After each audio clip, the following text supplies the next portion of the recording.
Magiging kolorum daw ang mga jeepney na hindi lalahok sa PUV modernization program. Malaking dagok ito sa kabuhayan na mga operators at drivers na hindi sasali sa mga kooperatiba. Pag-usapan natin ang sinasabing blind sides sa PUV modernization program at kasama po natin ang isang pantas, scientist, full professor na author ho ng isang napakahalagang pag-aaral, The Blind Side to the Jeepney Modernization Program. Siya po ay full professor at scientist at Google Scholar na maraming citations ho, lagpas 600 ano po. At sa ResearchGate, batikan din hong pangalan na lumalabas palagi sa iba't ibang pag-aaral. Whether agriculture, crop studies, etc. At itong kanyang ginawang pag-aaral ang ating tututukan. Magandang araw, Professor Teodoro C. Mendoza. Magandang araw, Doc. Magandang araw naman. Dr. Ted, ang pag-usapan natin, may welga na naman ang ating mga jeepney drivers at operators. Ano sa tingin ninyo ang talagang issue na pangunahin na dapat tutukan ng gobyerno? Kung tayo kunyari ako ngayon noon ay nagtuturo, ang lifeline ko yung pagtuturo, teaching as a professor in the university. Kung ako ay aalisin sa pagturo, paano naman ang aking buhay? Parang ganun po. Parang sa tubig, aalisin mo yung isda sa tubig, paano ang lifeline niya? So, ang mga jeepneys, yan ang lifeline ng mga ating jeepney operators and drivers. Tapos aalisin sila, i-phase out ang kanilang hanap buhay. Paano sila mabubuhay? Okay, meron kayong mga issue na sinulat doon sa inyong akda. Ano po? Sabi niyo yung blind side ng Jeepney Public Utility Vehicle Modernization Program. At mahalaga pong ilatag muna natin ang mga datos. Gaano kalaki yung sektor ang mga jeepney natin sa kabuang total vehicles, motor vehicles na rehistrado at naglalayag sa ating mga kalsada? Ang claim ng marami, aabot daw yan ng 400,000 jeepneys sa buong Pilipinas. So siguro kasama dito yung mga hindi naka-register. Sa rural areas kasi pag pinanghahakot lang naman yan, parang ganun. Hindi naman siguro kailangan nilang i-register, by the way. No. Pero yun yata ang mga naka-register, about 300,000. Okay? Something like that yung figure. Pero as a percentage of total vehicles in the Philippines, motor vehicles, gaano kaliit? Meron ho na tayong mahigit na 10 milyong vehicles ngayon. Roughly 3%. Wala pang 3%. Ano po? Ngayon, may objective po itong modernization program. Para lang humalinaw, may panukala na sana maging resulta. Ano ho yun? Ang objective daw na dapat, yun na nga, i-modernize o i-phase out na itong mga kasi they are high emitters of health hazardous and highly pollutive gases. Nagka-contribute daw ng 15 to 33% emissions sa Metro Manila, sa mga big crowded cities. Ito pong mga jeepneys natin daw, king of the road, mga reckless and undisciplined drivers. Sa mga jeepneys daw ay mga hindi na maganda, unsafe, passenger unfriendly. Yung mga 15-year-old engine nila, matatanda na, mga dilapidated or poorly managed. So kailangan po siguro, sabi nila, i-phase out na ito. Okay? So on the other hand, ang claim naman natin, ang claim ng marami, ng mga jeepney driver, kailangan i-preserve ang mga jeepney natin, hindi naman tutol sa pagmo-modernize. Pero ang ating mga jeepney kasi, mga iconic jeepney natin, sila'y tatak Pinoy. Parang simbolo nanto ng ating kultura, ng art natin, ng Filipino innovation, resourcefulness, creativity. Many mechanics know how to repair and overhaul, remanufacture our jeepney. Yung mga ganun po. Alright. Yan ang sabi mo nila, hindi na daw mapapalitan o ma-extend pa yung extended deadline ng January 31 na ang mga hindi sumama sa mga kooperatiba at nag-modernize hindi na pwedeng tumakbo o maglayag sa kalsada. Ipaliwanag nyo nga ho sa amin, 2017 inilunsad tong programang ito. Ibig sabihin, 6 na taon lagpas ang nakalipas. Ano ba ang gusto nilang gawin? Okay. At bakit nila sasabihin na dapat wala nang tumakbong mga jeepney? Unang-una, kaya ba nilang mag-manufacture ng 300,000 jeepneys all together in just few days from now. Sa Metro Manila, meron tayong 70,000 jeepneys. So it will take 70 years bago matapos yon. Imposible ho kasi hindi nila kayang ipatigil yan. Otherwise, anong sasakyan ng mga tao? Ngayon, meron ng mga ilang jeepney na nandyan, modern jeepneys daw, pero kung tutusin, nawala na yung iconic feature ng mga jeepneys natin. And then, of course, ang mga requirement. Ito pong tatlo pong blind features ang pinresent namin sa paper na dapat daw matranspose, magkaroon ng kooperatiba, mag-consolidate ang mga jeepney natin para magkaroon ng fleet management scheme para nga matugunan itong yung pagmamanage. And then paano naman itong mga jeepney na ito, yung financing aspect sa capital scarce small jeepney drivers operators to acquire the modern jeepneys na napakamahal. Sabi nila ngayon ay 2.8. Doon sa study na ginawa namin, up to 2.5 million lamang ang maximum price noon na sinasabi nila. Pero gumawa ho ako ng pag-aaral, computation through Excel, so through loan repayment, and then ang isa pang sinasabi nila, hindi raw tataas ang pasahe, so on and so forth. Hindi kaya mag-deliver ng 300, 400,000 na jeepney agad-agad. Ibig sabihin, mapepeligro yung mga commuters na walang masasakyan. Mahal, masyado, itong mga modernized jeepneys na to. 2.8 million. Pangatlo, hindi naman din sigurado kung ano pa yung mga requirements na tulong o ayuda sa ating mga driver. Malamang tataas ang pamasahe. Professor, kayo po ay nag-compute, ano po, nung parang isang modernized jeepney, yung 2.5 million pesos, sabi ninyo. Pero meron kayong hinaing doon na ang mga equipment at parts, imported. Ano po yun? Paliwanag nyo nga ako, sakali hong sumablay at hindi kayang i-repair ng mga local, na mga parts? Yun na nga po, itong ating common jeepney, nahasa na po yung mga mechanics natin na i-repair yan, maraming spare parts. Yung modern jeepney daw, Euro 4 yung engine, hindi naman sigurado. In fact, sa Europe ngayon, hindi na nila ginagamit yung Euro 4 kasi parang ang balita namin may defect. So, nag-ship na sila sa Euro 6 engine. So, ang isa pang sinasabi doon, magiging tambakan na naman tayo ng basurang engine. At kung masisira yan, o kung okay pa rin naman yung engine, paano i-repair ng mga mechanics natin? Okay? So, yun po, kagaya may balita nga na yung mga engine na yan ay hindi na nagagamit masyado. Okay? So, yun po. Ang isang reklamo nila ngayon, yung route rationalization. Okay? Hindi pa po na-establish ng mga LGU, yung mga ruta na tatakbuhan. Kaya ang sasabihin nila, hindi lang mape-phase out yung jeepney nila, mape-phase out ngayon yung ruta nila. O kung magkakaroon na sila ng ruta, baka naman doon sa hindi naman maraming pasahero. At kung meron namang pasahero, yung mga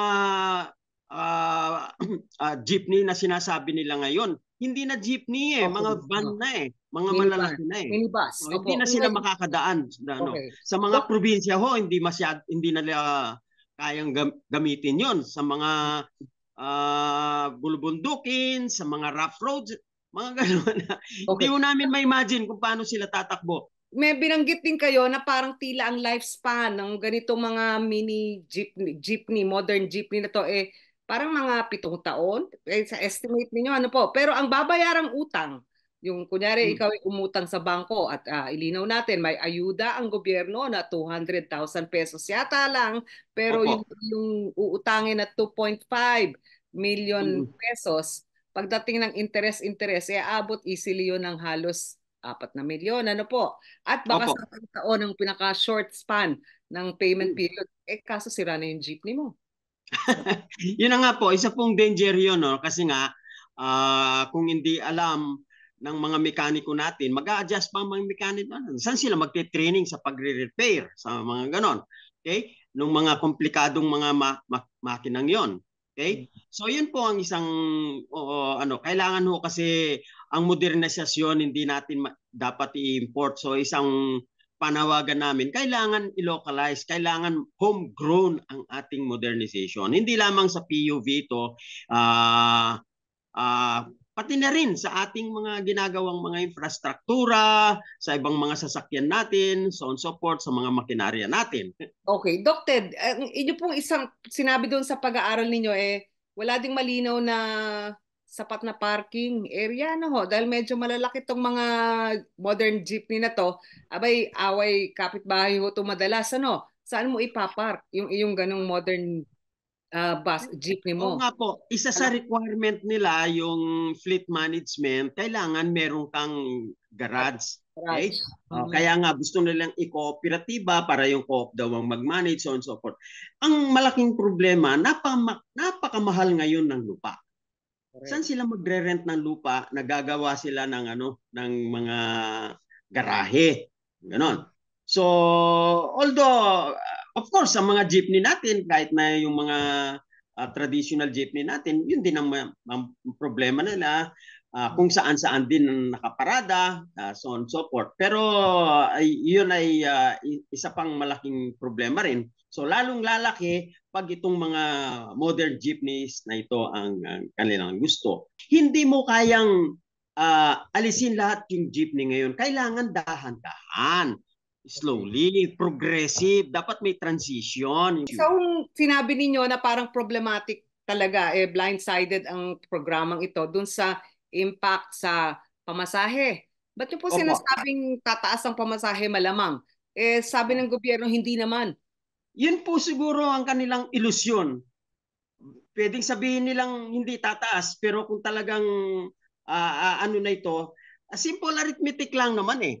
Kung ikaw ay kunyari umutang ng sabihin natin 2.5, yung study namin na 2.5, kinakailangan tumaas ang pasahe ng 34 or 35 pesos para mabayaran mo yung utang dun sa takdang panahon na 7 years. Okay? Yung mga ganon. Kung kunyari, ang ruta mo, makakapagsakay ka lang ng 200. Kung makakapagsakay ka ng 250, pwedeng hanggang 28 pesos per passenger lamang. Yung mga ganun po. Depende yan. Pero yun na nga, nung i-validate ko yung aking mga calculation, sabi ho ng jeepney, mahirap ho kaming makapagsakay ng 250 or 300 passenger equivalent, sabi nila. Unang-una, siyempre, maraming alternative ang mga taong pagsakay din, hindi naman puro sakay din sila. Lalo na pag naging mahal yan. Okay? Ngayon naman, kung hindi naman itataas yung pasahe, yun, paano nila mababayaran yung kanilang utang? Okay? So, in fact ho, marami nang yung naunang nag-acquire nito, hindi na ho nila nababayaran. Kaya problema ngayon ng DBP, ng Land Bank, anong gagawin nila doon sa mga pinautang nilang jeepney? Arimata. Kung iririmata nila yan, di masisira na. Alright. Okay. Paano yung 2.5 billion na pinautang ng DBP? Paano yung 1.5 billion na pinautang ng Land Bank noon? Di bad, ang tawag doon, bad debts. Parang ganun yata. No? Yun po. Okay. Ngayon, Professor, ang isa ho na lang talagang tinitingnan nila is itong jeepney modernization program is ayos daw para sa kalikasan, sa ating environment. Di ba po? Mas lilinaw daw ang hangin, yung mga pollutants sa hangin, baka mababawasan. Pero talaga hubang malulutas? Kasi sabi nga ninyo, wala pang 3% ang total jeepneys natin sa kabuang mga motor vehicles sa Pilipinas. Kung i-relate ho natin sa Metro Manila, yung 70,000 na jeepneys na yan, as regards to about 2.5 million vehicles na Metro Manila, kakaunti naman sila. Yun na nga, nagkaroon ako ng parang arithmetic nung calculations noon. Kaya nagdududa kami, paano nila kinumpute yung 15 to 30% carbon emission na ibinubuga ng mga jeepneys natin na yan? Kahit na isagad mo pa yung kanilang emission. Okay? Oh. So, yun po ang isang kaduda-duda sa ginawa nila. Sa iba pong bansa, ang isang tinututukan ay siyempre yung emissions galing sa mga private vehicles. Ano po? Sa Opo. Pilipinas, marami tayo na parang talagang mga medyo nalipasan na ng panahon. Pero marami rin siyempre bumibili ng napakadagdag na bagong sasakyan. Ba't hindi ho kaya yung private motorist ang natutukan? Kasi mukhang sila yung mas marami. Sunod siguro yung mga motorcycle riders, ano po? At yung mga pedicab drivers, pedicab natin na tricycle. Tama po yun. Ah, may mga jeepneys sa ayaw natin at sa tanggapin naman na wag naman magagalit sa akin yung mga jeepney drivers and operators. Talaga naman ho may mga ilang jeepneys natin parang ah, Para na. magigiba na eh. Pero ang Mhm. sabi ko naman, hindi yata kasalanan ng jeepney operator or driver yun. Bakit kasi nire-register pa? Bakit hindi nila i-implement yung motor vehicle inspection system, kung yung bang mga tires ay safe pa, yung mga gano'n, tapos yung bubong, yung mga yung mga ganun po. Pangitan-pangitan naman. Marami rin naman tayong mga jeepneys na nag-improve na ng kanilang mga jeepneys. Kagaya dito sa amin sa Los Baños, magaganda na ho, matitibay na. At pagsasakay ka, hindi naman sila mas comparable dun sa kanilang modern jeepney na nga na air condition, tapos may CCTV camera, yung mga ganun po, tapos may wifi. Siguro hindi naman kailangan yun eh. Dito sa amin sa Laguna, hindi naman ganun kainit pa, no? Kasi the consumer, the passengers should pay for the comfort, for the quality that you cannot have your cake and eat it too, so to speak. Hmm. Meron ho bang nakita kayong pag-aaral ng gobyerno? Itong mga detalye na to. Halimbawa, yung kita on average ng jeepney driver and operator na pag tinaas mo at modernized jeepney, ang kanyang dapat babayaran monthly sa kanyang nautang sa bangko is dapat tumaas ang kanyang uh, income. Ano po? Sabi ho nila, Opo. magiging parang salary workers. Ano po? Yung ating mga Mm. drivers under the co-op na kanilang Mm. bubukin. Yun hong pagbabagong yun, yung issue ng mga mechanics na merong kasanayan na ayusin to mga modernized jeepneys na to na iba ang mga parts, iba ang mga equipment na kailangan o yung mga usapin na limbawa pa rin ho ng production, supply chain, yung kailan magkakaroon ng sapat na jeepney. Halimbawang ready na nga lahat, wala namang available na modern jeep. Meron mo bang pag-aaral na gano'n yung gobyerno na nasinsin ang mga detalye ng paghahanda? Kung mayroong pag-aaral na ganyan, di sana na-publish din nila. Kung nakarating sa kanila yung aking paper, itong pag-aaral namin ito na pinablish ng UPSIDS, bakit di nila i-refute Mhm. yung ating mga calculations, yung aming Mhm. calculations na mga ginawa? Mhm. So, yun po. On the other hand, kung hindi naman sila maalam gumawa ng mga sabi natin na mga detailed calculations na ganito, pwede naman ho tayong tumulong eh. Sa paghahandang ito, 2017, ano po, nilunsad yung programa. 2024 na ho tayo ngayon. Sa nakalipas na panahon, parang saan ho may sablay? Hindi ho ba naghanda? Wala bang awareness program o pag-education program, information program para sa mga drivers at operators, ang LTFRB. At ang mga drivers at operators naman, medyo tahimik hanggang ngayon na deadline na tsaka nangangalampag ng ating LTFRB. Saan ho sablay? Bakit naubos yung panahon? Dahil Una po, liwanagan po natin ito pong PUV modernization na ito, hindi ho nagsimula noong 2017 lamang. Matagal na ho nilang binabalangkas ito. Panahon pa ni Ramos. hmm, Okay? Dahil nga sa ano, napapansin na nila itong contribution ng mga transport natin in terms ng may pag-aaral daw ang World Bank yung ganon na yung pollution nakakabawas ng lifespan natin dun sa pagkakasakit, so on and so forth. So, nung may issue nga yung omnibus guideline, 2017 nga ito, nung panahon ni Formalize. Secretary Tugade. So, doon po parang nagkaroon ng, yun na nga, seryosong implementation ay ipatupad na nga itong jeepney modernization. Ang kaso nga, yun na nga, ako nagtatanong din ako, I don't want to claim, ako lang maalam mag-compute mag-calculate. Kasi with computers now, yung Excel nandiyan naman, madali naman gawin ang calculations through Excel. Kung bakit hindi sila nag-seek ng tulong, ng guidance or whatever. Okay? Tama ba itong mga sinasabi namin, yung mga ganon? Okay? Ang ating pong drivers at operators parang tila huli na rin yata na nangalampag. Kasi nga ho, siguro sinasabi nila, kung aalisin itong aming mga sasakyan, paano ang aming buhay? Ito ang lifeline namin. And then sinasabi nila, kung ganito kamahal ang mga ano natin, kasi noon may 200,000 ka, 150,000 yung meron ka ng jeepney. Yung mga tapos nung medyo pagandahin nila, maabot na yata ng 500,000, yung mga ganun ba? Lalo na yung mga nakapag-abroad, para daw yun ang reward sa kanila, makabili ng isang jeepney, hindi na siya kailangan mag-abroad. Okay, magna-drive na lang siya, so on and so forth. Single unit lang daw ang pag-aari o pinapatakbo ng isang operator.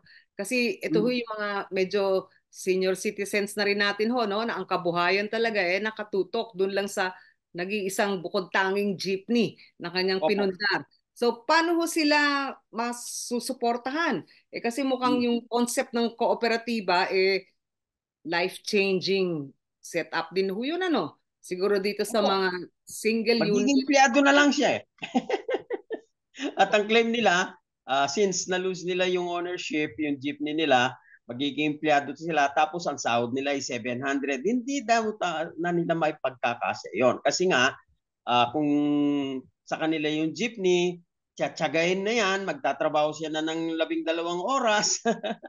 May 1,000 ang kanyang kikitain, yung mga ganon. Okay? So, yun po. Kaya, on the one hand, yun na nga, hindi sasapat yung kita nila kung doon lang co-op-owned na fleet management na yung nila. So, yun po.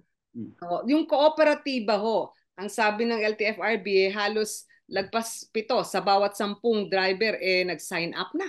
Already na pumasok sa mga kooperatiba. Ang katanungan nila is, ang individual na miyembro ng kooperatiba bago ka makapasok, may equity contribution daw. Meron daw dapat parang pera na ilalaga ka bilang parang iyong personal na stake doon sa kooperatiba. Pangalawa kong katanungan nila is, kanino ba nakapataw yung utang? Kung sakali malpak ang pagbabayad, sino yung may-ari ultimately ng jeepney? Bali, ibig sabihin yung jeepney driver na empleyado na lang, wala nang karapatan o wala nang claim dun sa kanyang sasakyan. Ganun po ba yung co-op ang may-ari? So, tama po. Opo, co-op na. On the other hand, ang malaking problema nga kung co-op ng may-ari, kunyari, 15 ang units na dapat Yun ang minimum nila na sinasabi, 15 units. 15 units at 2 million, that's 30 million. Kung gawin mong 2.5, di ibig sabihin 37 or roughly pati interest no na 40 million. Tinanong ko yung isang taga-bangko, kayo ba magpapautang kaagad ng 40 million sa isang kooperatiba na wala namang track record sa pagbabayad? Kaya pati yung pagpapautang mahirap nilang ma-avail. Doc, Ted, ang kooperatiba ang uutang sa bangko on behalf of yung miyembro niya. Sabi nating 15 yung kanyang unit, 15 yung driver, bale, na empleyado na. Hindi na sila operator, wala na silang prangkisa, wala na silang permit of conveyance. Public conveyance. Pero ang ibig sabihin nun, paano yung pagbabayad everyday? Ibig sabihin merong butaw doon sa driver? na dapat itong i-deliver mong pera kada araw para mabayaran ng kooperatiba yung utang sa bangko. Ganun po ba yun? Tama ho. Kaya nga may minimum sila dapat nakitain na dapat kumita Mm. sila ng 6,000 pesos per day o up to Okay. 7,000 pesos per day para yung kanilang i-contribute dun sa amortization ng sasakyan nila. Tapos yung kanyang sahod, okay? And then the other expenses ay matugunan, okay? Kaya nga yung tanong doon, paano namin kikitain yung 6,000 or 7,000 pesos per day kung Correct. ang pasahe ay 15 pesos lamang? Correct. Oho. Oho. Bali, mas So, magiging dagdag talaga nga. Ngayon, paano ho yung mga ruta na maliliit lang naman? Okay, sa maraming lugar sa Pilipinas, lagpas dun sa labas sa mga big cities na natin, no, metropolis natin na mm, malalaki. Maliliit lang yung ruta, maiikli, at kakaunti din yung pasahero. At ang correct. sabi nila, ang problema is parang nako-consolidate o monopolize na mga Mm. malalaking financier behind cooperatives itong setup na to. May nadidinig ho ba kayong ganon? Doon yata daw ho nag-uugat yung reluctance ng ilang driver operator na sumali sa co-op kasi sa totoo lang, hawak sila sa leeg, lalabas ng financier o ng Yun. negosyante. Yung mga taga-probinsya, narinig ko na rin ho yun, no? Kagaya bukas, babiyay ako. Tuwan-tuwa yung jeepney driver Okay? Na kasi konti na lang ang pasero ngayon, wala na kasing pasok Okay? Correct. Yun ang mga estudyante dito sa amin. Break. So, paano nila kikitain? Mm. Paano pag yung mga ganon, paano nila kikitain yung 7,000 or 6,000 na lang kunyari? Kung wala namang masyadong maraming pasahero, Mhm, depende mhm. sa tempo ng panahon. Okay? Usually, ang sumasakay diyan mga empleyado at saka mga estudyante. Nauso pa naman ngayon din yung work from home. Meron Ganon. ding mga PNBS. Ano po? Para Mhm. doon sa may pera. Okay? Opo. Yun Oo. ang ginagawa nila para for convenience, hindi ka na matagal mag-aabang, etc. Yung pangkaraniwang tao kasi, kunyari, ang labor natin, wage natin sa Metro Manila ngayon ay tumaas lang ng magkano? 610 pesos yata na per day. Metro Kung Manila. dalawa yung anak mong nag-aaral, pati ikaw nagtatrabaho ka, di tatlo. Kung tataas ng 30 pesos ang pasahe, 30 times 3 di 90 pesos na yon. Pabalik, 180 pesos. So sa pamasahe pa lamang, yung one-third ng wage mo, ubus na. Paano Opo. pa yung Opo. pagkain? Paano ho yung nadinig ninyong sistema ng empleyado yung ating mga jeepney drivers and operators?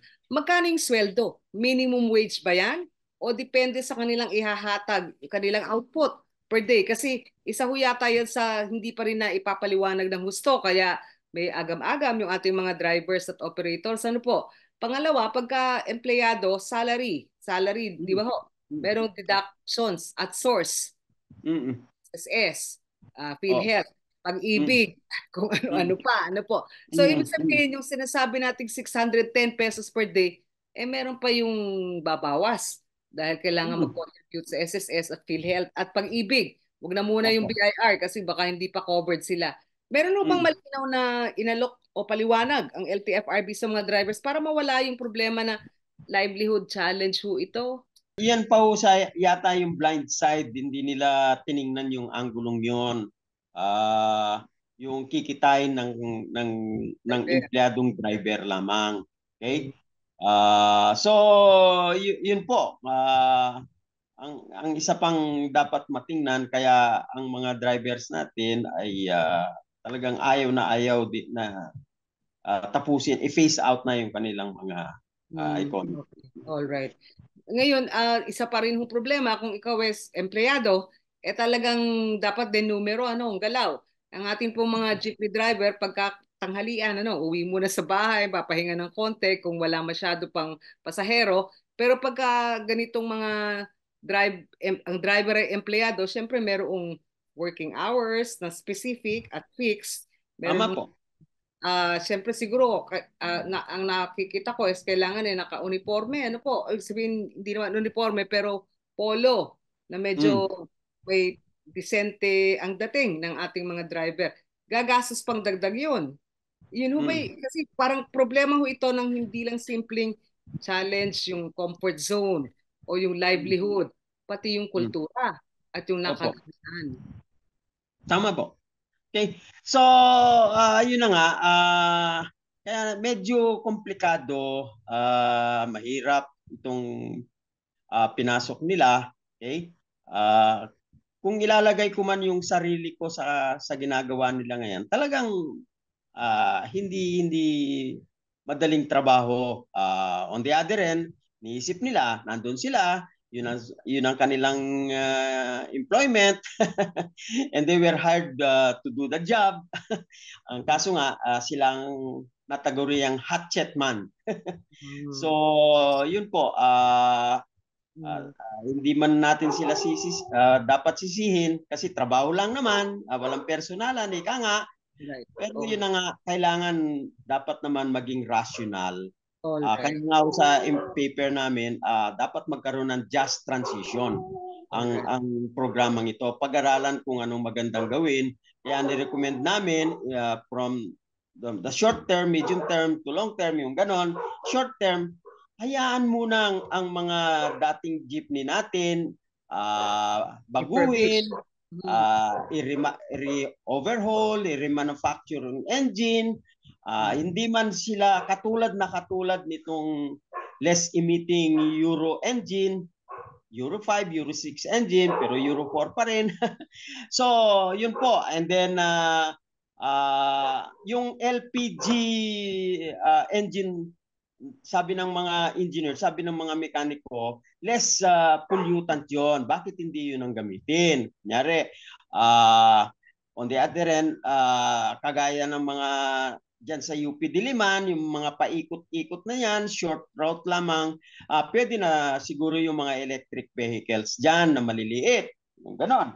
Or siguro, pag sa mga university campus na hindi naman maraming sasakyan, dyan uso siguro yung bicycle. Okay?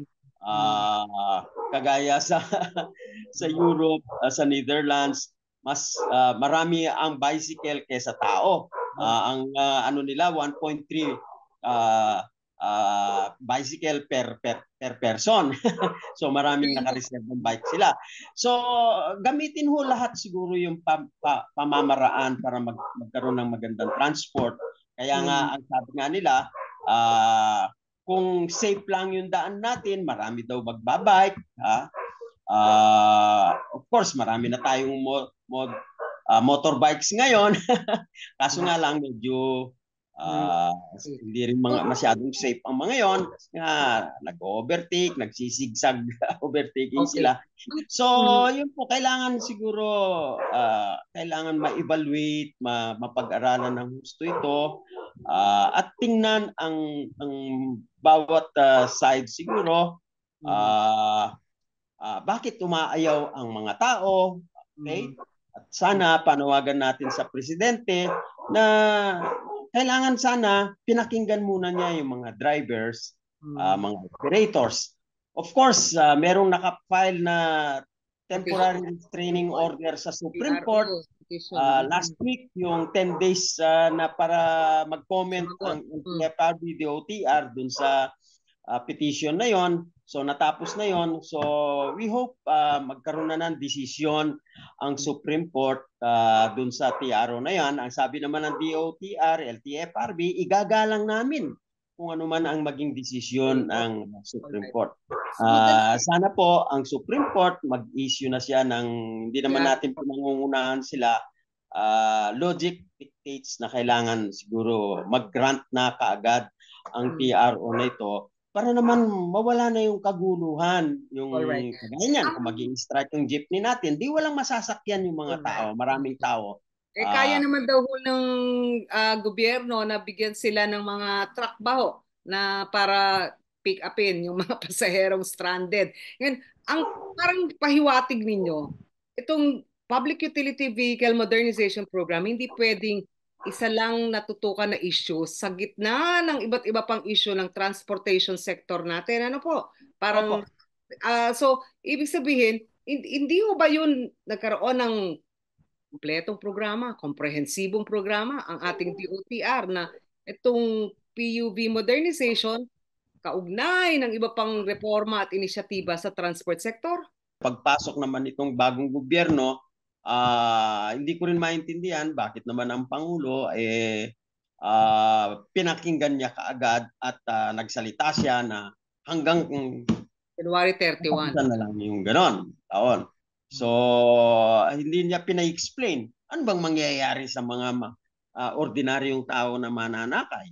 Kung sakali, yan ay ipe-phase out na natin. Paano natin i-replace yan? Sasabihin nila, marami silang marirequest ng mga sasakyan, mga truck, etc. Yan ba yung sustainable? Okay? Susustain ba yan ng gobyerno for the next kasi nga at the rate na ang manufacture ng jeepney ay ganyan lamang, okay? So kailangan tiningnan nila yung rate ng manufacture kung ilang bang jeepney ang pwedeng may assemble, ma-manufacture. Susunod na mga araw, meron na naman daw welga yung ating mga jeepney drivers and operators. Ano po yung mensahe ninyo sa kanila? Parang, kasi kung kabuhayan ito, usaping kagalingan ng pamilya, parang tila wala naman silang choice. Kaya lang, ang gobyerno, tila hindi naman din matinag. January 31, ang deadline na sinabi ng Pangulo na na-extend dapat noong natapos na taon. So, ano po ito? May showdown ba ito? Ano yung nakikita ninyong solusyon na pwedeng mangyari? Gusto ko siguro nilang ipahayag lang ang kanilang damdamin. Okay? Constitutionally safeguarded naman yung freedom of expression, di ba? Yung mga ganon. Ang kaso nga lang, sa mga ganyan, hindi mo maiwasan sometimes yung kaguluhan. Okay? Of course, maximum tolerance ang ating mga police force, but then hindi mo natin alam kung anong mangyayari dyan. So yung risk factor na yan, sana naman walang masaktan, walang manggulo, so on and so forth. Kaya nga ho, sana, pwede namang i-preempt ng Pangulo Okay? Ang decision ng Supreme Court na sabihin nila, yung aking sinabi, hindi naman utos hari, hindi nababali. O pwede niya sabihin ganon. Kung kami nagkamali, kung ako'y nagkamali, sana patawarin naman ninyo ako. Pag-aralan pa namin ng masusi itong implications ng pag-phase out sa inyo na hanggang January 31st na lang kayo kasi alam namin maraming masasaktan sa inyo kasi lifeline ninyo yan, buhay ng pamilya ninyo, may mga anak pa kayong pinapaaral, yung mga ganun po. No? So, anong mangyayari? May quick question lang ho. Yung mga prangkisa na nabigay at valid pa, ibig mo ba sabihin burado lahat yun? Yung mga prangkisang inisyo ng LTFRB? Kasi sa modernization program, ang mandato nga mag-cooperative kayo at mag-modernize yung jeepney na inyong gagamitin. Pero may mga prangkisang buhay pa o valid pa. Yung hindi kasama dun sa nag-consolidate, nag-cooperative nga gano'n, yung prangkisa na yun, parang presumed terminated na Parang gano'n ang ibig nila sabihin. Nagkaroon yata ng memorandum circular din silang gano'n Okay? So, again, kaya nga yung TRO kailangan kasi may constitutionality na naman yun Okay? Implication. So, dalawa nga ang ating panalangin ngayon na ang ating Pangulo bawiin niya yung kanyang unang sinabi na sabi ko nga, utos hari, hindi nababali. Hindi naman siya hari. Siya pinagtiwalaan ng tao na mag-lead sa ating bansa para matulungan yung lahat. Alright. Sana para yung mga hindi na magkaroon ng ano kasi Supreme Court ano yan executive decision ito sasabihin ng Supreme Court parang by implication mali yung ginagawa ninyo kaya intumo ninyo yan. Hindi rin magandang implikasyon yon, di ba? Okay. So mas maganda na ang Pangulo ang manguna. All right. ng pag-aaral. Okay? All right. Okay. Mahalaga po yung sinabi ninyo. Ang utos ng hari, pwede rin namang baliin. Hindi naman pwedeng walang utos na hindi nababali kung nasa tama. Aral-aral pa sana ang LTFRB Opo. at yung mga detalye ay linaw pa. At mahalaga yung sinabi ninyo, ang modernisasyon dapat merong batay sa local resources, personnel capacities natin. Ano po? Opo. Sino bang ayaw ng modernisasyon? Sino bang ayaw ng safe, clean na sasakyan? Lahat po tayo gusto natin yon. Pero yun na nga, tingnan natin sa pagbabago na nga, wala ba tayong matatamaan? Ganon. Okay, so yun lang po at sana pakinggan tayo. Marami po Alright. salamat. Maraming salamat po, Dr. Ted Mendoza. Mahalaga ang inyong mga mensahe. At sana po may makinig naman ang lahat ng kinauukulan at ang utos ng hari baka pwede pang mabali. Marami pong salamat din sa inyong pag-interview sa akin at nailahad natin, napag-usapan natin itong malagang topic na ito.